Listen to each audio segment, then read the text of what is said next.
So this is going to be the brief demo portion with Dr. Eric Beeson on Notebook LM. So we're going to dive into his Blackboard course first.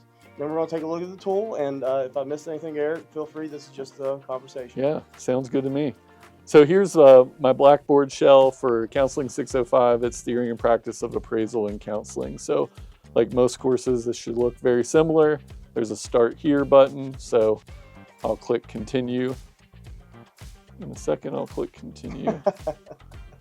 Start the demo. Yeah, so you got your Meet Your Instructor stuff. So I'm just going to move through this one at a time to give people a view, and we'll see what comes up. So first thing, Meet Your Instructor. Hi, this is me.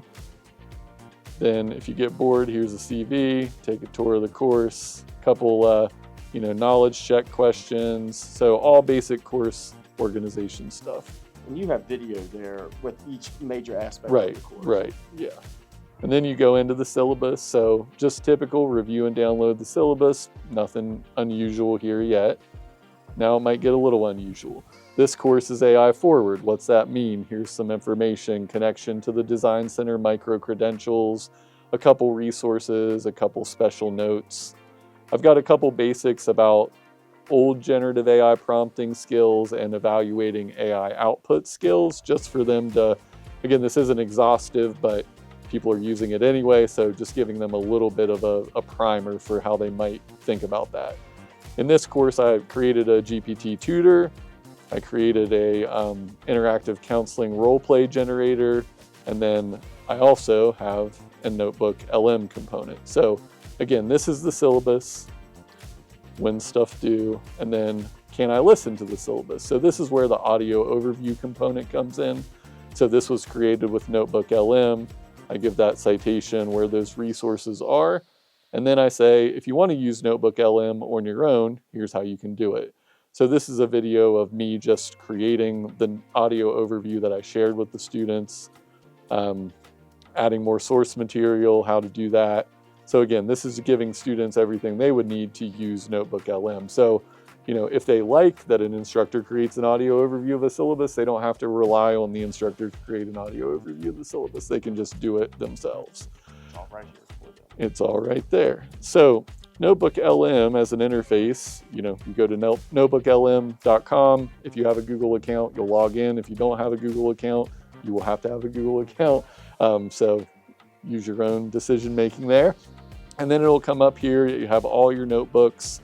There's a free version and a paid version now. So these are all created on the free version. All of these right here are in your free version. Right, correct. Yeah. And you have quite a few here, so the cap's pretty high for the free version. Yeah, as well. And the cap on the free version used to be 50 sources. I don't know what it is right now, but you can see I have 28 sources in the one for the class I just showed. I did a presentation for a local behavioral health center, and I used their privacy and procedures manual and created one, just so that's there. Here's a lit review I'm doing on ChatGPT as a psychoeducational tool. So different ways that I'm using this. I turned our program assessment report, which is like 120 pages, into an audio overview. Again, just playing around with how can I create this content in new ways so I can interact with it in new ways. Yeah, so I'll do a new one just so you can show what comes up. So you upload your sources. Obviously it integrates really well with Google products, but you can put websites, YouTube videos, you can paste text. The only thing you can't do on the free version, I think right now, is a doc. You can't do a doc or a docx file. You have to do a text file, but you can turn that into a PDF if you want. And I think the paid version may allow you to do text. So I'm going to go to my course folder and let's just find my syllabus, since that's the primary way this one's in there. So it'll upload the syllabus, and then it'll give you an overview of the source, and then I can just interact with it, like, when are the projects due? How many of you all get an email? When's that project due? Okay, it tells me when those projects are due. So one thing I really like about Notebook LM is it doesn't just generate content and expect you to trust it. It says, here's the content and here's where I found it. So you hover on these little in-text citations, this kind of thing, and it'll show you where in the actual source document it comes from. So one of the cool things about Notebook LM is it's not completely constrained to the source documents. It still has kind of the free-flowing LLM interface, but it goes directly back to those source documents a little bit closer. So when's that due? How long is the report supposed to be? Let's see. All right, so the syllabus outlines required sections. Here's the sections of it. Gives you some tips. It doesn't have a specific length. While the specific length isn't given, the depth of information and analysis. Here's another fun one. What does my instructor value? Let's just, I always get those questions of like, what are you looking for? So based on the course syllabus, your instructor appears to value several key aspects of your learning and professional development. Here are some things: active and engaged participation, effective communication, academic integrity, application of critical thinking. Now, some of this is probably not 100% how I would rank order my priorities and values, but again, it just shows you what's possible. So if you want to create those audio overviews, you just click on this audio overview button. You can customize it, gives you some examples. So I want a funny, engaging audio overview, connects with graduate students, often have high anxiety in the beginning, focus on growth mindset and preparing them for the course. Give key details, but also make it inspirational. Just play around with it, see what happens. Then it takes a little while. So just for the page breakdown, we have our sources over here, our source library, what we want to use. If we want to add another source. Exactly. Google products, YouTube, web link, any of those. And we also went over different text formats. So it's works for the free version. Yep. Then we have our prompting area in the middle. Then we have some different studio tools. Yep.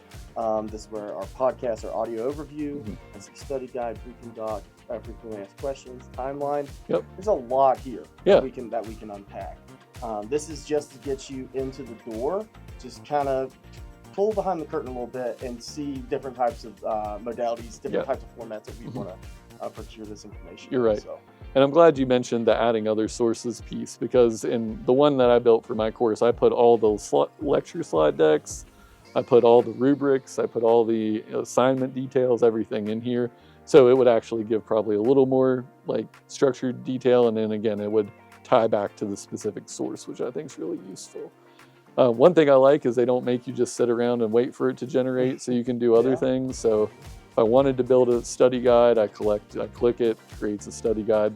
This would be more useful if there were the slide decks and things like that in here.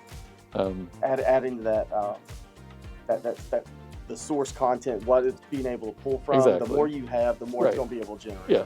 And I would also, one of the critiques would be, well, there's value in creating the study guide. Like, that's good learning too. And I absolutely agree with that. So, I think this is just one way, again, to interact. These tools are free to anyone. So we want to think about, how am I using it? How are the people that I'm learning with using it? And then eventually, hopefully, come to some communal principles around effective use, ethical use, and all that stuff. And click on that. Yeah, let's look here at the study guide. So, hey, it creates a little quiz for me. According to the syllabus, what's the primary focus? Name 3 topics related to assessment and evaluation. What are the prerequisites? So this is a little silly because it's just a syllabus. If it had lecture slide decks, it would be a little bit more substantive and meaningful. Now, this would be useful if you're just trying to think, okay, I know what my office hours are. Right. But if you wanted to use a syllabus quiz for your course, exactly, completing that syllabus quiz before students gain entry into the main yeah, content. You could do that. That acknowledgement that I understand the policies of the course. Yep. I'm now ready to engage. Absolutely. So this could be used a little bit Correct. to that extent, but not as high level in advance. Right. Like, how does the syllabus define engaged participation? That could be useful, I guess. What percentage of the, I guess that could be useful. I think, I think that's a good point. That's a fair point.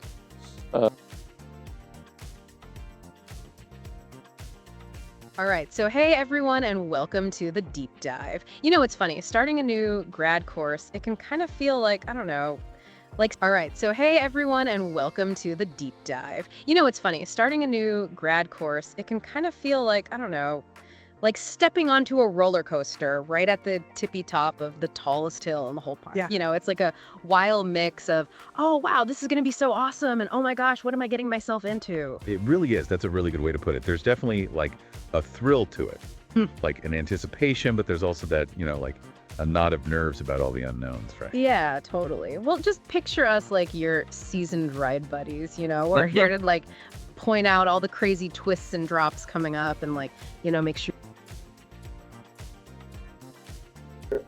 Those are not real people. Yeah, not real people That is at all. pre-generated as we were going down through the other studio tools we have. Right.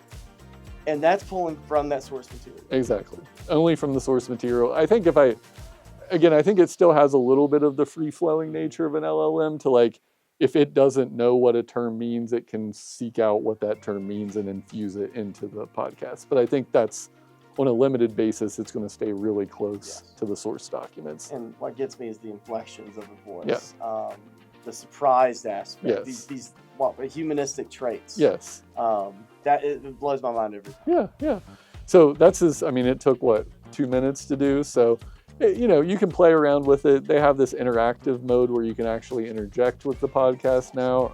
I've never really played with that too much. It's still in beta. Yeah. I've played around with it. It sometimes crashes a little bit, which is the term beta, Yeah, right? exactly. So, if it's not worth it, it will go into full production soon. So, Exactly. And then if you want to share, you can share it this way with a link, or you can download it, put it in your course that way. You can even share the entire notebook with your course too, so they could interact with it. Or if you're on a research team, you can organize things here as well if you wanted to do that. They have a couple different settings there you can upgrade if you want, of course. We have our share button there. You have the share button there as well. So if you're working in a Google Workspace, it's all integrated really well. But I think, it's 2 extra button clicks and a couple extra seconds to get it into the format that you want. Eric, thank you. Yeah, thanks. For coming in here. Hopefully everybody watching enjoyed this demo. Also with the interview, great answers, great responses. So all around, thank you, Dr. Beeson. Yeah, thank you. Thank you. Yeah. Leah.